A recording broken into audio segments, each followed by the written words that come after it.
করবেন সেই সমস্ত সম্মানিত প্রতিনিধিগণ, উপস্থিত জেলা বিএনপির বিভিন্ন পর্যায়ের নেতৃবৃন্দ, বিভিন্ন অঙ্গ সংগঠনের নেতৃবৃন্দ, আমাদের সাথে সফর সঙ্গী হিসেবে আছেন যুবদলের সভাপতি আব্দুল মোনায়েম মুন্না, যুবদলের সাবেক ভারপ্রাপ্ত সভাপতি মামুন হাসান, ডাক্তার রফিকুল ইসলাম, ছাত্রদলের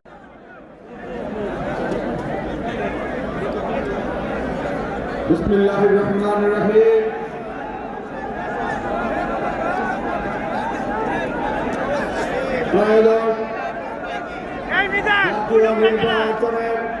নির্বাচনী প্রচার জনসভা সম্মানিত সভাপতি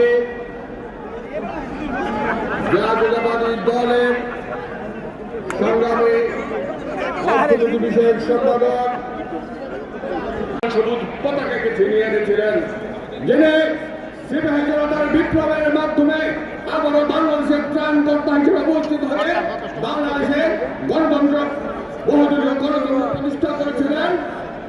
সকল দলের সব সময় জড়িত। যে কয়বার বাংলাদেশের মানুষ ভোট দেওয়ার সুযোগ পেয়েছে, নিরপেক্ষভাবে ভোট দেওয়ার সুযোগ পেয়েছে, নিজের ভোট নিজে দিতে পেরেছে, ততবার বাংলাদেশের মানুষ জাতীয়তাবাদী দলের উপর আস্থা রেখেছে।